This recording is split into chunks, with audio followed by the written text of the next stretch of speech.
وعباد الرحمن الذين يمشون على الأرض هونا وإذا خاطبهم الجاهلون قالوا سلاما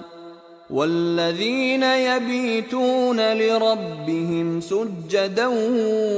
وقياما والذين يقولون ربنا اصرف عنا عذاب جهنم إن عذابها كان غراما